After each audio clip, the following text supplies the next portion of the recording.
So the first thing is how it went, how the first 7 months went. We've successfully met every single week, haven't we? Mm-hmm. Yeah. That's pretty great. That's solid. Yeah. Cheers to that. Yeah. I like meeting at day camp. That's good. Yeah. I like the basement at Stobel when we have it to ourselves. Yeah. Cool cafes would be cool to have. Be cool to have more of those. Yeah. The old Naked Lounge, I'm trying to remember like when it was cool. It's been so long. Would it have been conducive? No, when it was cool, it was impossible to work there. That's true. Not even in the back room. Sometimes, but I feel like I would always go to the train car cafe. That's for right. Quiet. Yeah, the train car was good for that. Mm-hmm. But it became... it took on that same, like, oxygenless vibe that, like, Blackbird had of, like... I never spent time there because I moved once it was happening. Well, the train car, like, it quickly became, like, it's so quiet because it's dead. Yeah. Yeah. And then if you're existing in it, it's like, oh, God. Yeah. Is this okay? Yeah, there's nothing running through it. There's no energy running through it. Yeah, totally. So it's like, sure, you can plug in your computer, there's an outlet, there's Wi-Fi, but, like, is there the thing that those things come from? Ooh, yeah, energy force. Yes. Yeah, that's like... Is there motive power in this train car? And sitting right next to the Chico Art Center, I'm thinking about, like, the disconnection between art scenes in Chico, like, there's kind of the more buttoned-up older generation of artists, and then there's, like, the younger generation of artists that's doing all the pop-ups, and they're much more loose, and if there could be, like, more of a synthesis, something could happen, maybe. What would a synthesis look like? I guess just something like the art center, like being very loose and proactive with, like, just getting people in the door. Yeah, but, like very much having a space and yeah, having a space and treating it as, like a gallery. But also, like, throwing parties. Yeah, yeah. Like, oh, it's feeling a little quiet here. Yeah. Let's throw a fucking party. Yeah. Who cares? Right. It's happening tonight. I feel like it's happening tonight. I feel like it's happening right now. Yeah. Yes, that's Mandarin dreams. That's the looseness from younger people that is what would keep something alive. Yeah, that's like the looseness that is important in the self too. Like trying to have very organized projects and really show up for them, and also realizing that projects come from enjoyment, like that's how they're born in the first place. Yeah. It's the only way. Yeah. Still, like, Naked Lounge is like if the basement was in another room, Yeah, that'd be cool. not a creepy haunted storehouse. Yeah. And Stowell has it right in that sense. That's true. There's this room and there's that room and there's this corner and that corner. Yeah. And they all have different vibes. It's just that it's all, like, gross and clean and appropriate and it feels very corporate and politically correct and like not in the literal sense but in the, like, branding. Yeah, totally. They have that sign in one of the bathrooms or something that's like, what does Stowell mean? We wanted a word that if you heard it you could spell it, and if you saw it you could say it, and that's like the first business thing. That's like businessy classes. I like, that's what you should have. Yeah. They didn't explain what it meant, and that's antithetical to my values. It means nothing. Yeah. That's what it fucking means. Mean something. I had a long time this idea to be rich and take over that center building that Crush is at. Yeah, the Bank of America building. Yes, yeah. And just take over the entire thing. Basement, normal floor, top floor. Yeah. Whole building. Yeah, you told me this once, and I love this idea. Yeah. Yes, and make it all ages except for like a floor maybe requires an ID. But having at the center of town a center for kids to go to and just be stupid and do nothing. So something with each other. Yeah, something that I love.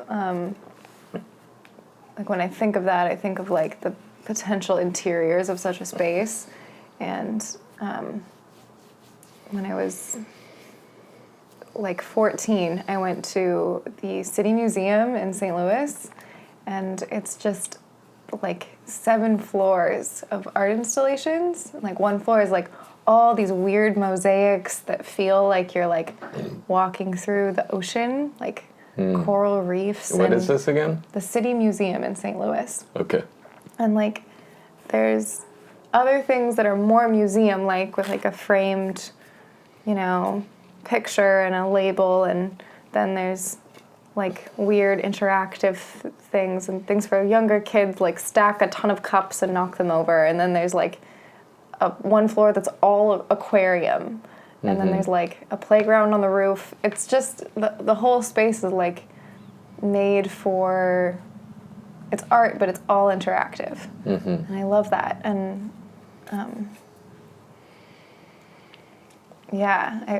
I want interiors to be that exciting all the time. Like, that's so the opposite of like an overly clean space, like Stouffville.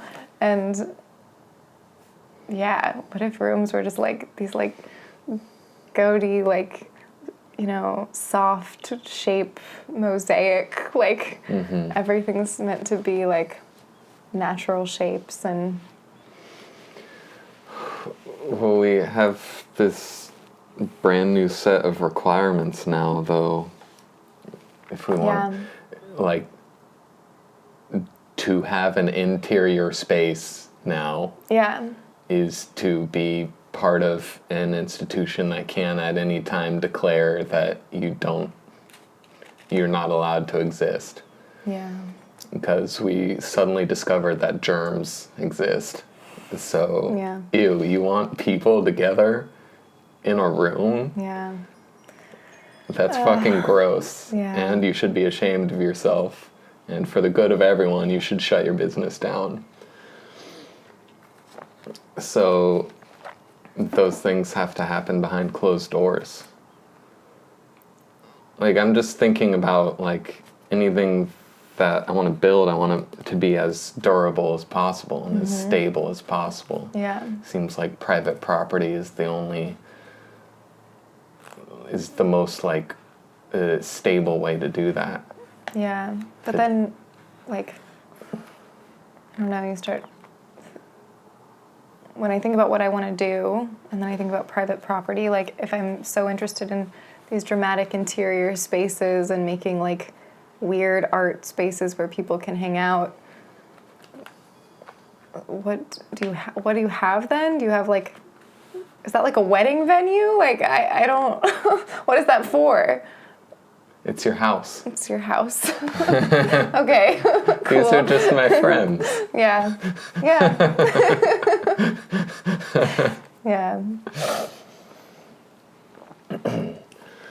But that's really hard to think about, because I think as a young person, like junior high school, I felt so disconnected from the world that I wanted to be a part of, like an artistic world. And it was only public indoor spaces that I could go after school when it was raining or something and, like, taste, like, that kind of community. And I really want that to exist. Yeah, I want it too.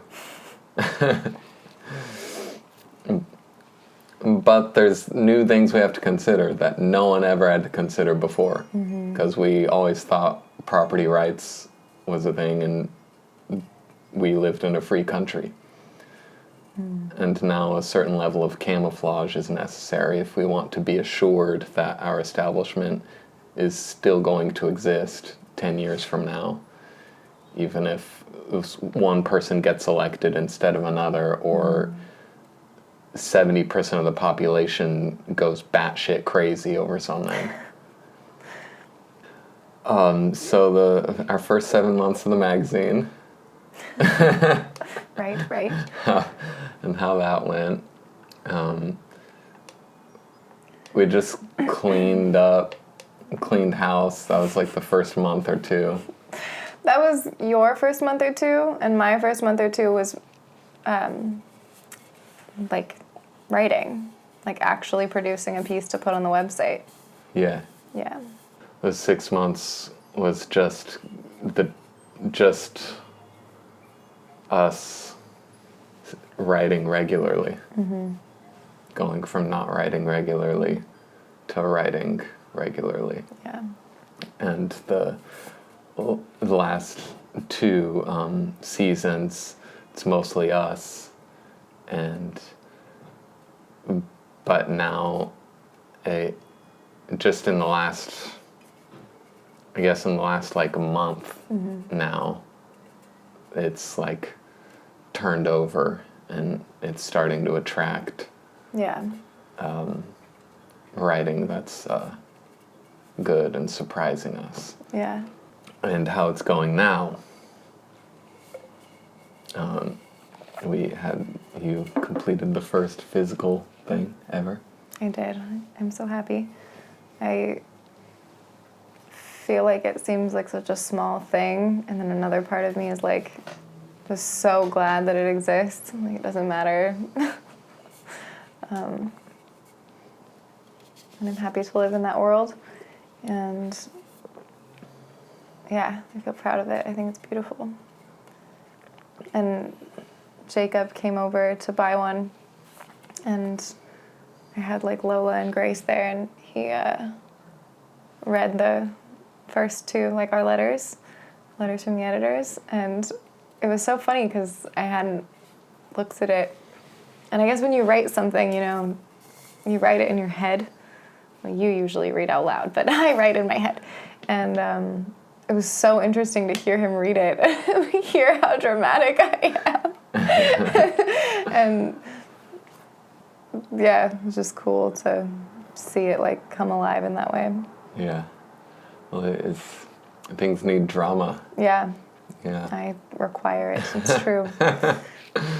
And all our bad submissions, like, they at least know it needs drama. That's true. They do know that. Yeah. Well, I think that's like the other thing about a place like Stobel, you know, is like a place like that, there's the sense of like keep cool, straight lines, like just contain, and like something like the Mandarin offers this opportunity for like grandness. So like, you know, grandeur and beauty, but also like tragedy and all the worst things. And yeah, that's like the point of myth making. The point of myth making? What? So the point of myth making, it's the materials of myth making. So we are engaged in the creation of myths here. And we are on the topic of creating culture. we find ourselves in like the most stable like watering hole possible is something that's just like homogenized and surface cleaned and sharp edges to oblivion, like Stobel. And so no culture can like cultures like moss and mold can't grow in it. That's actually making me think of Squarespace too as being our like platform. Like Squarespace and Stobel are like best friends.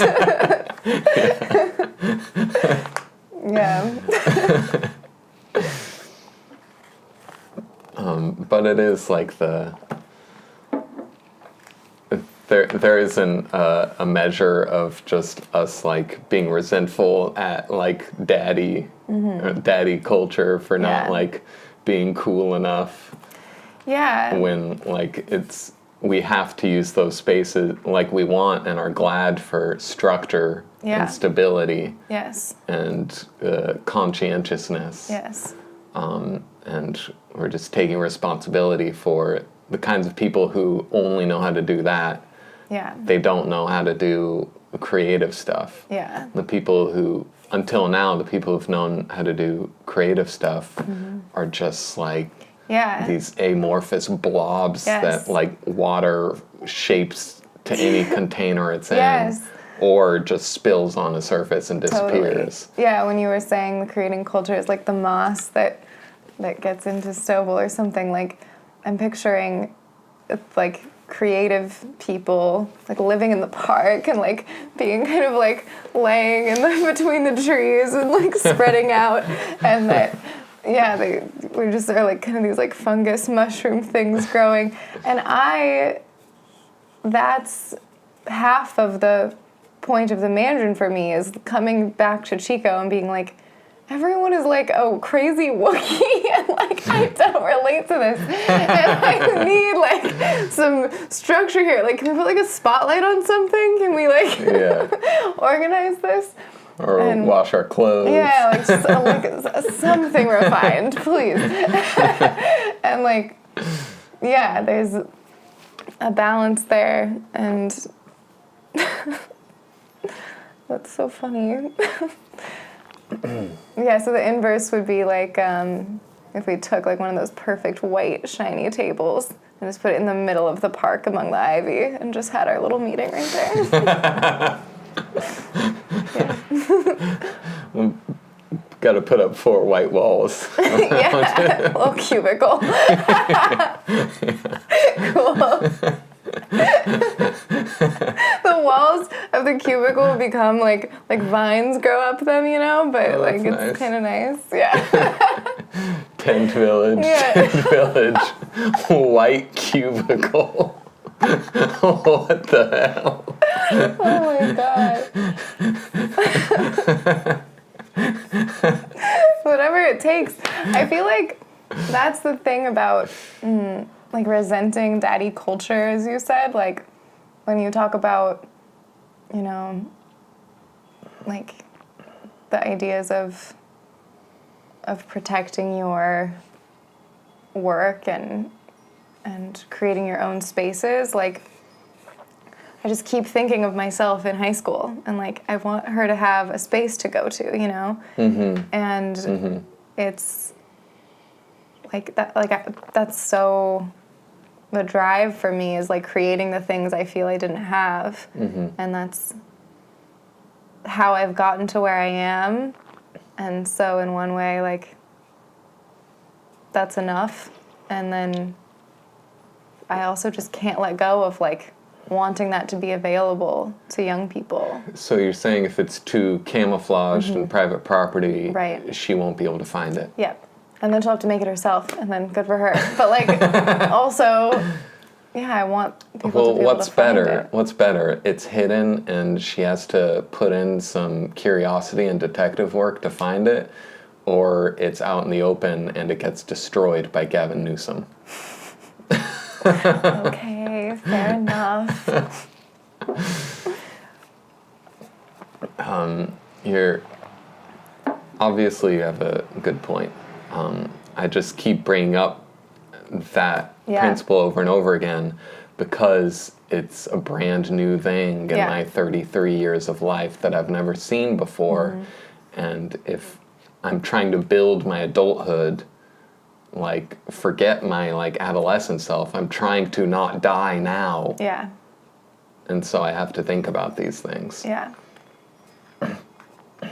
Like, any way I'm gonna make money has to be, like, immune from every angle and, like, able to just jump ship from one currency to another at any given point. Yeah, totally. Yeah, I think it's so interesting. Like I said, you know, starting this project in the first place was so much about just trying to give myself something to enjoy and thinking of things I do as like necessary for survival. Is there... Yeah, I think I want everything to be decadent and necessity to be, like, not an issue, you know? Yeah. Well, that's your right. As a woman, that's your gender role. Thank you. Oh, God. You'll be able to find men aplenty to, like, shore up all the... Put up the Fix drywall. my window that's leaking and Put in the plumbing and the electrical wires and stuff. Oh my God.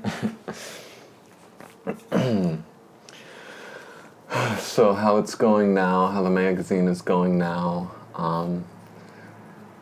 Obviously, we're just taking a breather and look in between things. Just casually wondering what we might want to write about next. I guess I'm looking at poetry next, personally. I have, like, nothing. Yeah. Like, poetically, I have no flow. I have no groove. I have no aesthetic tie-ins to anything. Yeah. Just like a blank etch-a-sketch and an optimism and a confidence. That's good. And, like, well, I want it to be this way because I don't, I guess I'm still using this, like, I guess I still think I can get mileage out of a complete disconnect from ideas of what poetry is supposed to be. Yeah, I think. And what is there is an inner sense that is more keen than ever of what good poetry is. And I know how to generate mountains of bullshit and then, like, sift through it. Yeah. So I'm fine to be back at mountains of bullshit level and just make more stuff. I still feel very young poetically, and me too. I can sense that it can do things, and I sense that I've done one or two things with it so far. But it's still, like, a brand new idea to use it as a tool at all, a tool of expression. Yeah, that's funny because I feel like you've written more of the poetry on the site than I have.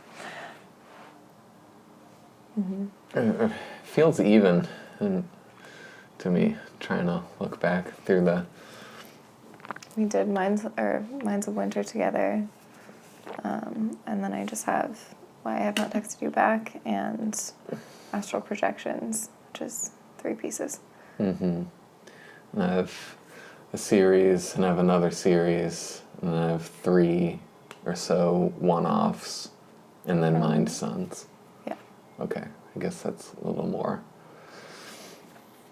But I'm not like really blown away, I don't think, by many of them or any of them.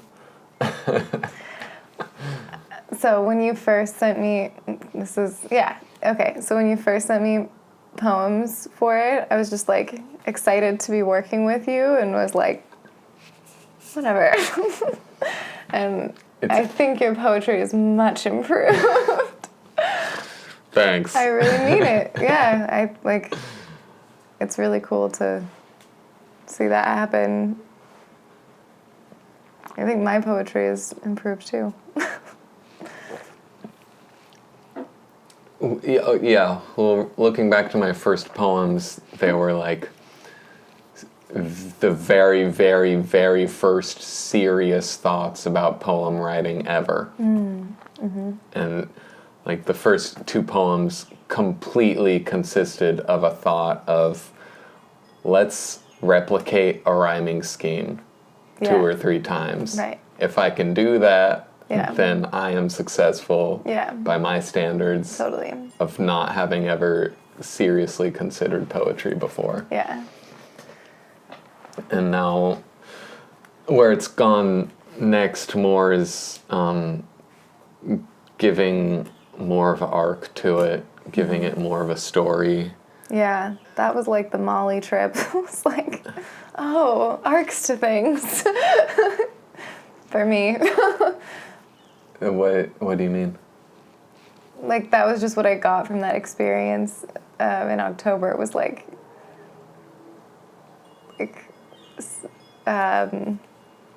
seeing it in the things we'd been publishing and writing and looking at, and then like looking at everyone that I had known for so long and like looking at their arcs and like feeling this like grand story that we were all in together and seeing like this is one of those like moments of climax and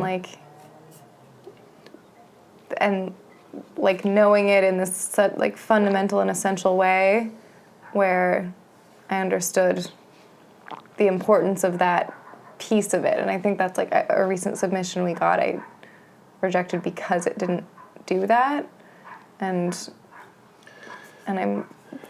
I wouldn't have in the past. Like, that's something I've kind of learned through this process. You might have approved that piece in the past, and it doesn't have some essential ingredient of sense making. Yeah, resolution, something like that. Yeah. Yeah, a piece's relative completeness. But then my Great Leap poem doesn't have completeness. It doesn't have resolution. True. There's something about the moment when, like, from meeting a person to seeing the city rising up, like new things emerge in the narrative. Yeah, and there's this promise of the city rising up that's like that. Yeah, it's a climactic moment.